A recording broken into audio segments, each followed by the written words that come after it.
નમસ્કાર, આપ જોઈ રહ્યા છો નેશન પ્લસ ન્યૂઝ. હું છું આપની સાથે હેતલ ભગત. સુરતમાં નિલેશ કુંભાણીના કોંગ્રેસ દ્વારા વિરોધ બાદ નિલેશ કુંભાણી પ્રતિક્રિયા આપી હતી. સુરત લોકસભા બેઠક પર કોંગ્રેસના નિલેશ કુંભાણીનું ઉમેદવારી પત્ર રદ થયું હતું અને ભાજપની બિનહરીફ જીત થઈ હતી. જે બાદ નિલેશ કુંભાણી સુરતથી ગાયબ થઈ ગયા હતા. નિલેશ કુંભાણીએ સુરત પરત ફરી પ્રતિક્રિયા આપી હતી. નિલેશ કુંભાણીએ જણાવ્યું હતું કે મેં કોંગ્રેસ સાથે ગદ્દારી કરી નથી. કોઈ પેદા નથી થયો મને મારી શકે. કોંગ્રેસના સુરતના 5 નેતાઓના કારણે મેં આ કર્યું હતું. મારા ટેકેદારો કોંગ્રેસના કાર્યકર્તાઓ છે. હું અને મારા ટેકેદારો એક સાથે છીએ. કોંગ્રેસે વિરોધ કરવાનું શરૂ કર્યું એટલે હું ગાયબ થઈ ગયો હતો.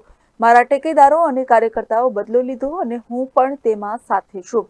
હું પિટિશન કરવા હાઈકોર્ટમાં ગયો હતો, પણ કોંગ્રેસે મારા ઘરે વિરોધ કર્યો એટલે હું ગાયબ થઈ ગયો હતો. અત્યારે હું કોંગ્રેસ સાથે નથી. હવે રાજકારણમાં રહેવું કે ન રહેવું તે બાબતે મારા હિતેચુ સાથે ચર્ચા કરીશ.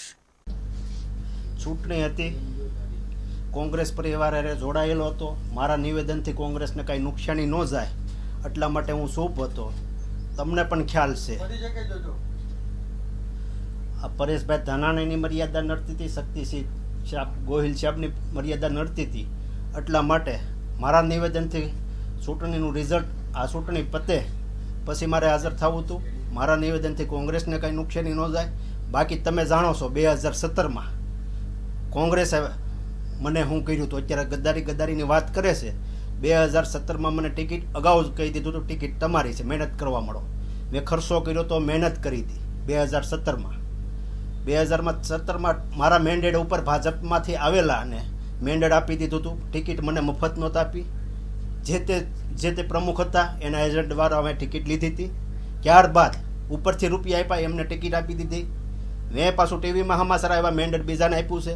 મેં પાછું કીધું પ્રમુખને, ભાઈ ટિકિટ કોને આપી છે કે તમને મેન્ડેટ મળી ગયું ફોર્મ ભરી આવો. તો આમ જનતા પાર્ટી મારી સાથે હતી. 20,000 લોકોને લઈ અને હું ફોર્મ ભરવા ગયો. ત્યારે ફોર્મ ભરવા ગયો પૂછીને જાઉં છું, જેટ કલેક્ટર ઓફિસે પહોંચ્યો ત્યારે મને કહે હવે તમે પાછા વળો. મારી સાથે જનતા જોડાયેલી હતી, કાર્યકર્તા હતા. એની સામે પાર્ટીએ ગદ્દારી નહોતી કરી. અત્યારે ગદ્દારીની વાત કરે, હું ચૂપ બેઠો હતો. આમ જનતા પણ જાણે છે કોંગ્રેસની કાર્યાલય 24 કલાક હું ખુલ્લી રાખી છે. અહીંયા કોંગ્રેસના કોર્પોરેટરો નહોતા, કોંગ્રેસના પ્રમુખને પણ રાજીનામું આપી દીધું. તો એક પણ પ્રમુખ કોંગ્રેસનો નહોતા, વોર્ડ પ્રમુખો નહોતા, કાર્યકર્તાઓ ખાલી કાર્યકર્તાઓ હતા, હોદ્દેદારો નહોતા, કોઈ કોર્પોરેટર નહોતા. જ્યારે કોરોના આવ્યો ત્યારે કોંગ્રેસને ઉજળી રાખવા માટે મેં કોંગ્રેસના નામે આઇસોલેશન વોર્ડ ખોલ્યો હતો. રસોડું કોંગ્રેસના નામે 24 કલાક ખોલ્યું હતું. ગામડે કોઈ જવામાં હોય, કોઈ કોંગ્રેસે એક નંબર મૂક્યો હતો પરપ્રાંતિ, કોઈ અટવાણા હોય એમના માટે. ત્યારે કોઈનો ફોન આવતો, ત્યારે મને ફોન આવતો કે ભાઈ આ એડ્રેસ ઉપર તમે જઈ આવો, આમને કીટ આપો, અમને રૂપિયા આપો, આને ટ્રેનની વ્યવસ્થા કરી ગયો. કોઈને સૌરાષ્ટ્રમાં જવાનું હોય ત્યારે બસની વ્યવસ્થા, એ વ્યવસ્થા બધું કોરોના કાળમાં હું કરતો ત્યારે કોંગ્રેસના નામે કરતો. અહીંયા કોંગ્રેસમાં અત્યારે જે 5 જણા છે વિરોધ કરવાવાળા, એ ચૂંટણી ટાઈમે વિરોધ કરશે, ચૂંટણી ટાઈમે કામ કરશે, બરાબર, વિરોધ કરવાનો. બાકી તમે આ વિરોધ કરવાવાળા હતા એને તમે જોઈ લેજો. મારી કોઈ સભામાં આવ્યા હતા, મારી રેલીમાં આવ્યા હતા, મારી સભામાં કામ કરતા હતા, ડોર ટુ ડોર જતો તો એમાં કોઈ કામ કરતા હતા. એ કામ નથી કરતા. અમુક કોંગ્રેસમાંથી રાજીનામું દઈને આપમાં વહી ગયા હતા. એ અત્યારે વિરોધ કરવા નીકળે છે. ગદ્દારી એને ગદ્દારી કરી હતી. આમ આદમી પાર્ટીમાં ટિકિટ નહોતી આપી ત્યારે કોંગ્રેસમાં ટિકિટ લેવા માટે, હવે કોંગ્રેસમાં ભળવા માટે વિરોધ કરે છે. આના જે વિરોધ કરે છે કોઈ કામ નહોતા કરતા. જ્યારે કોંગ્રેસને ઊભી રાખવામાં સરદાર ફોર્મ 24 કલાક ખુલ્લું રાખીને કામ કરતો હતો. અત્યારે કોંગ્રેસવાળા ગદ્દારી કહે છે. કોંગ્રેસે પહેલી ગદ્દારી મારી ઉપર કરી હતી. 2017માં ટિકિટ આપી હતી. ટિકિટ આપ્યા પછી ટિકિટ કાપી નાખી. એ છેલ્લી ઘડીએ કાપી હતી.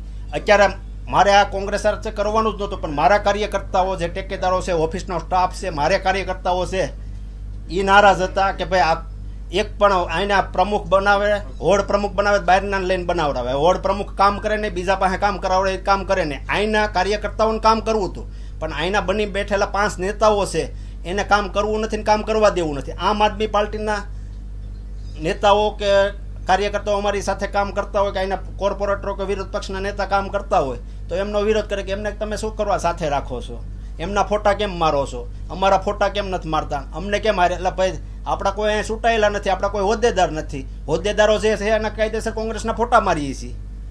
આપણને 2700 મત મળ્યા હોય, જેને 50,000 મત મળ્યા હોય એને આપણે સાથે રાખવા પડે. ઇન્ડિયા ગઠબંધન છે એટલા માટે આપણે આમ આદમી પાર્ટી સાથે રાખવા પડે. આપણે એ સમજાવતા હતા કે આપણે ડોર ટુ ડોર જવું નહીં ને વિરોધ કરે. આમ આદમી પાર્ટી કામ કરતા હોય તો એનો વિરોધ કરે. એટલા માટે પછી આ આપણે કરવાનું નહોતું. પણ મારે યારે જે ટેકેદારો છે એ બધા કોંગ્રેસી જ છે. આ બધા કે તમારા ભાગીદાર છે કોંગ્રેસના, ટોટલ અહીંના બધા મારી યારે ભાગીદારમાં જ છે. કોંગ્રેસવાળા, હું કોંગ્રેસમાં છું અને કોંગ્રેસ સાથે બધા કાર્યકર્તાઓ, નેતાઓ અમે બધા ભાગમાં કામ કરીએ છીએ. એટલા માટે વાત કરે છે. બાકી બધા કોંગ્રેસના અહીંથી પ્રતાપભાઈથી લઈને કે અહીંના જે હોય બધા મારા ભાગીદાર જ છે. એમાં કોઈ કાંઈ વાંધો નથી. પણ કોંગ્રેસ જે ગદ્દારી કરવાની વાત કરે છે ને, એ કોંગ્રેસે પહેલી ગદ્દારી કરી હતી 2017માં. એટલે કોંગ્રેસે વિચારી લે 2017માં આપણે ભૂલ કરી હતી. આ કાંઈ મેં પહેલી નથી કરી, પહેલી ભૂલ કોંગ્રેસે કરી હતી. એટલું યાદ રાખે. Bureau report Nation Plus News Surat. સમાચારોના સતત અપડેટ માટે નેશન પ્લસ ન્યૂઝના યુટ્યુબ ચેનલને સબસ્ક્રાઇબ કરો, બેલ આઇકન દબાવો અને ફોલો કરો ઇન્સ્ટાગ્રામ, ફેસબુક અને ટ્વિટર પર.